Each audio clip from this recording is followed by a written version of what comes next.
Cancers, welcome to your weekly Sidereal Astrology forecast. This is for October 24th through the 30th of 2016.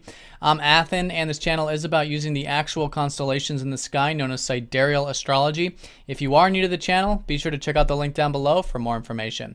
All right, so Cancers, this week we do have a lot going on, the most important being that we have a new moon at the end of the week on Sunday. So what this means is that it is a week of this dying down energy, especially because your sign does follow the moon cycle quite a bit. So we're going to start the week where it is perhaps a bit energetic, or there's some things we're taking care of or some things we're doing. But as we approach the weekend, it does become more important to have a bit of receptivity, to listen, to allow the energies to die down a bit and just be receptive. And I think what you can be receptive about, or one example of this, might be in regards to the whole communicative and learning side to life. Your third house, which is where the new moon's going to be, and it's also where the whole last lunar cycle was as well.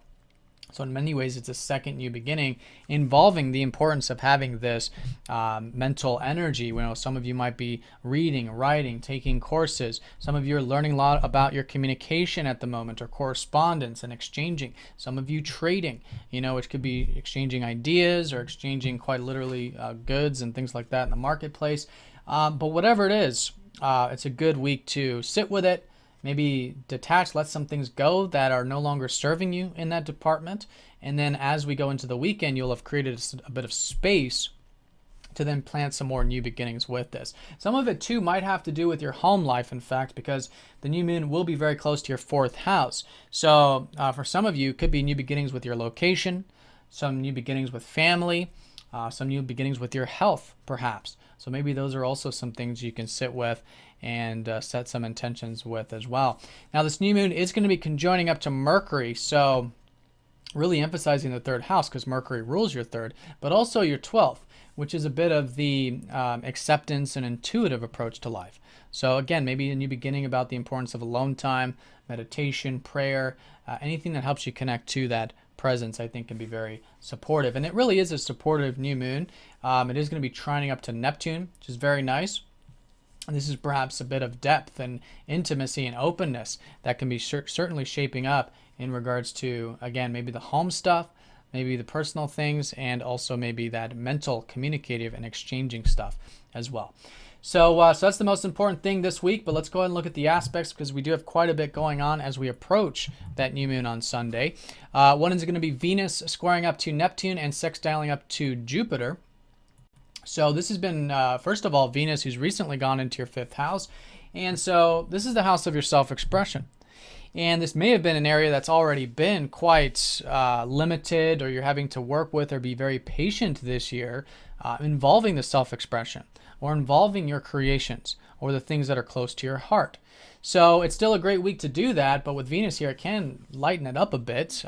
Usually with just Saturn, it can be quite, stern or real serious, but Venus has been in here, so it could be lightening that up. So I think enjoying a bit of the self-expression, enjoying a bit of the playfulness, the creative stuff, maybe some of those hobbies and interests, whatever it might be. And they'll conjoin at the end of the week, actually, on Saturday. So maybe there are some new things shaping up with that self-expression, right? And again, it's about the long-term approach, patience with that, discipline, and maybe anything else you have been actively working on, such as projects or small business, creative things, anything that, again, you do create. So a good week for that. And again, Venus can help lighten it up and just see what your values are, and maybe start setting some new things, if you haven't already, involving that self-expression. Now, in the beginning of the week, though, Venus squaring up to Neptune does suggest that there might be a bit of idealization this early part of the week, so do be aware of that. It might have to do with the self-expression. It might even have to do with some of those fourth house things, such as home, family, and health. And the most important thing with Neptune is to be present, because usually the danger with Neptune is that if we project into the future or we project onto something, it can be maybe a bit over idealistic, or putting the thing or the person on a pedestal, and it can create confusion and doubt and uncertainty. And so presence, although not easy necessarily in a square, that's the best way of working with Neptune. So if you are feeling a bit hazy or uncertain about some of these things, this early part, maybe, listening to your intuition can be very helpful, but all in all, just being present. And if you can, maybe wait until the information comes to light versus maybe if you don't have to, not making a decision around Tuesday and Wednesday if all the information's not there, if you don't have that clarity. Okay, but Venus is going to be sextiling up to Jupiter around that same time. So again, maybe there's a bit of optimism or buoyancy about the communication and the learning and the exchanging. So on that side of it, I think that can be quite supportive. Then as we go closer to the weekend, around Friday, Saturday, actually approaching it, we do have Mars squaring up to Uranus. And so this has been a Mars who's recently been in your 6th house. So maybe some of you have been a bit more motivated to cultivate your work. Maybe your time management, energy management, your routine. There's some good motivation here with Mars in the 6th, or maybe just all in all being more direct at work or learning about independence. In fact, there was a lot of transformation that occurred last week involving your work or your routine. And that was the conjunction with Mars and Pluto. So this week you've very much, I think, transformed a lot of that. Maybe had some deep things to transform. But now with Mars in your 6th, I think it's still great to put that energy, put that motivation, put that independence into those daily things. Now, with the square up to Uranus, though, around Friday and Saturday, do be aware of if you're feeling a bit blocked or restricted.